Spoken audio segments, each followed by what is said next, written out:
starting the vlog from here. First of all, wishing you all a very good afternoon, guys. I hope you are doing well. I don't hope, I believe that you are doing well in your life and with your health. आज के vlog के content में हम लेके आए हैं बहुत सारी चीज़ें, क्योंकि काफ़ी टाइम से vlog आया नहीं था. बट आई डू ट्राई कि मैं जहाँ पे भी गया मैंने वहाँ पे कुछ ना कुछ रिकॉर्ड किया है. तो उस हिसाब से अगर देखने जाए तो काफ़ी कुछ रिकॉर्डिंग हुई है. आई मीन काफ़ी कुछ मैंने रिकॉर्ड किया है, काफ़ी सारे कंटेंट के बाद ये कनाडा की जो ठंड है वो हमने मजाक में ले ली थी, तो वो भी मजाक में ना ले, इस चीज़ के लिए भी मैंने ये व्लॉग है. आई मीन वो जो पार्ट है वो रिकॉर्ड किया है और फिर ये पार्सल का भी है. सो इसके अंदर ये व्लॉग के अंदर ओवरऑल सब कुछ है. लाइक मेरी जो गलतियाँ हैं वो है जो आप ना दोहराए एंड आप उससे बचें. So the most awaited thing, the parcel has arrived finally. और कहाँ से मैंने मंगवाया, कैसे मंगवाया और कितना चार्ज मैंने पे किया, क्या गलती मैंने की जो आप लोगों को नहीं कर रही है, उसके बारे में बात करेंगे. दूसरी भी एक गलती है जो मुझे आई गेस नहीं करनी चाहिए, फिर भी मैंने की, जिस वजह से मुझे ज़ुकाम है. वो भी क्या है आप लोगों से मैं शेयर करूँगा. एनीवेज, पहले पार्सल को अनवील करते हैं. आई मीन इसको बीच में से काटते हैं, फाड़ते हैं. एंड वैसे चीज़ें तो मुझे सारी पता है अंदर क्या क्या है, कौन सी चीज़ें है, बट वो जो मज़ा है ना अनवील करने का वो काफ़ी अच्छा है. So first of all I get a scissor. I guess चाकू से काम हो जाएगा, चाकू से काटते हैं, चाकू अच्छा रहेगा. ओके.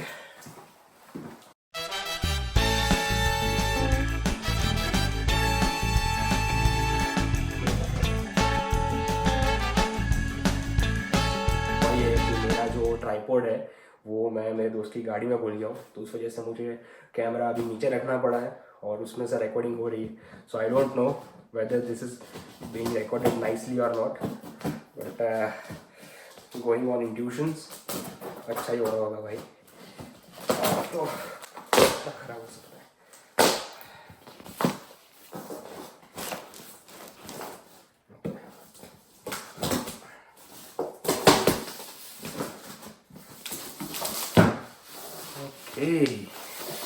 सो फाइनली भाई साहब, सो पहले ये एक आसन है. Then this is a gift. I need to get what is this and what's inside. मुझे नहीं पता, इसको बाद में अनबॉक्स कर, sorry I am getting this thing again and again. इसको बाद में अनरैप करते हैं, रैप इसका बाद में खोलते हैं. ये एक और आसन है जो मैंने मंगवाया था मेरे भगवान को इस पर बिराजने के लिए.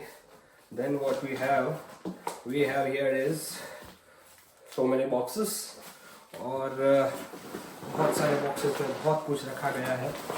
I will give you a closure look, तो आपको भी समझ में आए कैसे पार्सल का जो पैकिंग है वो किया गया है एंड किस हिसाब से है. सो देखो, सारा बबल रैप है, अच्छे से पैक किया गया है. This parcel was delivered by DHL. Like DHL ने ब्रोकरेज लिया है इसका and that is $120 that I had to pay. There was no choice. और ये चीज़ की वजह से पार्सल थोड़ा और लेट हो गया. मेरी तबीयत अभी बहुत ख़राब है. मैं एक्चुअली नाइग्रा फॉल गया था मेरे बर्थडे के दिन 18 फेब को, और हुआ ऐसा कि मैंने कनाडा की ठंडी को मजाक में ले लिया, जो नहीं लेना चाहिए किसी को भी नहीं. I would Warne you, actually Warne you, क्योंकि देखो यहाँ की जो ठंडी है ना वो बहुत ख़राब है.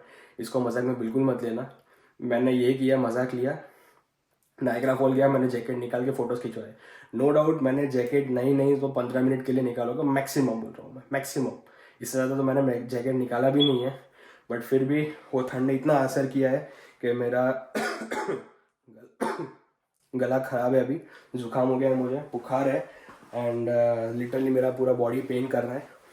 कि मुझे $120 ब्रोकरेज चार्ज देना पड़ा DHL के. लाइक DHL वालों ने लिया. So the person who like जो मेरे पापा के फ्रेंड है, उन्होंने ये पार्सल करवाया था, मतलब मेरे पापा ने उनके वहाँ से पार्सल करवाया था. तो वो भाई साहब ने पार्सल किया एंड वहाँ से हमने ड्यूटी पे की.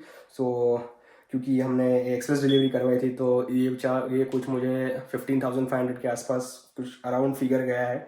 आई गेस सो 15,000 से लेके 17 के आसपास है. मुझे उतना पक्का याद नहीं है, मैं फिर भी एक बार मम्मी से कंफर्म कर लूँगा.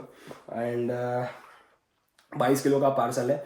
और इसके बाद क्या हुआ कि 2 दिन में पार्सल किया था। अब यहाँ पे CBS है, जो कैनेडियन बॉर्डर सर्विस एजेंसी है, इन लोगों ने पार्सल को रोक दिया और वहाँ से DHL वालों ने पार्सल क्लियर करवाने का मुझसे लिया $120। अब क्यों रोका उसका कोई आंसर नहीं है, ये लोग कभी देते नहीं है। तो मैंने DHL में फ़ोन किया और ये हुआ था फ्राइडे को। सो यहाँ पे लॉन्ग वीकेंड था, तो फ्राइडे को सैटरडे को। सो सैटरडे को यहाँ पे लॉन्ग वीकेंड था, सैटरडे संडे मंडे। सैटरडे को पार्सल आ गया और मुझे मैसेज आया कि मुझे पे करने हैं। तो अभी सैटरडे को मुझे मैसेज आया, फिर मैंने बोला कि ठीक है चलो कोई बात नहीं, अपन मतलब हम पे कर देंगे। तो मैं पे करने वाला था।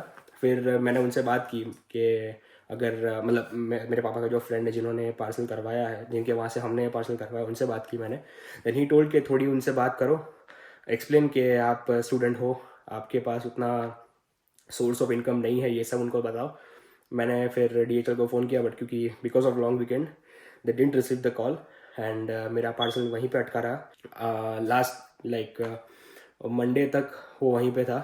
फिर ट्यूसडे को मैंने फ़ोन किया, ट्यूसडे को फ़ोन करके मैंने उनको बताया कि भाई साहब आपने जो पार्सल है उसका कितना पे करना पड़ेगा और क्यों करना पड़ेगा।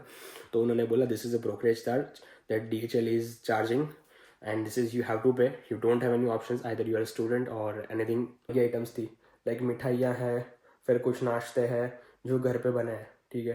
तो वो मतलब जो घर पे बना है वो तो ठीक है, वो तो चलता है लंबे टाइम तक। पर थोड़ी मिठाइयाँ हैं जो बाहर से बनवाई है स्पेशली, तो वो जो मिठाइयाँ हैं वो बिगड़ जाएगी।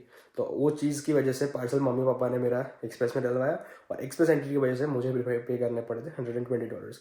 तो ये बहुत बड़ा अमाउंट है, आप लोग ये गलती ना करें। और अगर ऐसा पार्सल करवा रहे हो तो be prepared, not every time ये होगा कि आपको पार्सल पे करना पड़ेगा, लेकिन हो भी सकता है। जैसे मेरे फ्रेंड की एक बात करूँ मैं, सुसेंट मेरी में मेरा एक फ्रेंड था, जब मैं सुसेंट मेरी में था तब ही पे $200। और फिर कुछ आइटम्स है जो मेरी बहुत फेवरेट है, वो मैं देखता हूँ। वैसे मैं कुछ खा भी नहीं पाऊँगा इसके अंदर से, कि पार्सल आया भी ऐसे टाइम पे है जब मैं बीमार हूँ। तो ये चीज़ का मैं आप लोगों से रिक्वेस्ट करूँगा कि प्लीज़ अगर आप कनाडा में हो और यहाँ पे ऐसा कोई जगह पे हो आप जहाँ पे ठंड ज़्यादा है, जैसे मैं सुसेंट मेरी में, तो वहाँ पे मैं उतना प्रिपेयर होकर निकल जाता कि मैं विंटर जैकेट हमेशा लगाता था। और आप लोगों ने भी बहुत सारे ब्लॉग्स में मुझे देखा होगा, वही एक जैकेट है मेरे पास, कोलम्बिया का -40 डिग्री वाला। मैं हर जगह पे पहन के घूमता था, इधर वहाँ पे टेम्परेचर -4 हो या फिर +4 हो, मुझे फ़र्क नहीं पड़ता था, मैं वो -40 वाला ही पहन के निकलता था। इसको इसमें से जब ट्रांसफ़र करते हो और जो आवाज़ आती है, वो मीठी सी जो आवाज़ है, वो बहुत सुकून है। पार्सल का अनबॉक्स कर दिया है, काफ़ी सारी चीज़ें हैं जो पार्सल से मैंने निकाल दी है। और एक और चीज़, चाय तो चलो चलती रहेगी, बट एक और चीज़ जो मेरी फेवरेट है, जो इंडिया से बन के आई है, जिसके लिए हम सब वेट करते हैं एक्चुअली। एंड ऐसा देखो सारी चीज़ें यहाँ पे मिल जाती है, ऐसा कुछ है नहीं। बहुत सारी चीज़ें, सारी चीज़ें बट यस बहुत सारी चीज़ें मिल जाती हैं यहाँ पे, but there are some things that you really miss, and one of them is this laddoo. ये भाई ये मेरे फेवरेट लड्डू है और ये सब मैं खाना प्रेफर करता हूँ। ये मुझे मम्मी ने बेच दिए, ये बहुत अच्छा काम कर दिया, तो ये एक चीज़ अच्छी हो गई। एंड ये सही में मतलब ये जो लड्डू है ना, इसमें ये सिर्फ माँ ही बना सकती है। माँ और मेरी दादी दोनों ने मिलकर बनाया, तो मतलब मेरी माँ और मेरे पापा की माँ दोनों मिल के लड्डू मेरे लिए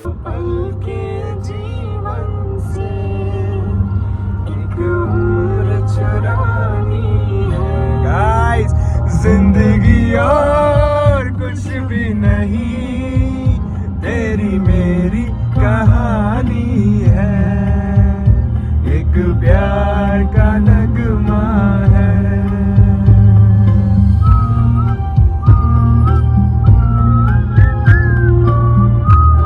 okay so finally 2 coffee return करने के बाद हमें हमारा ओरियो एस्केप मिल गया है, and this is good actually.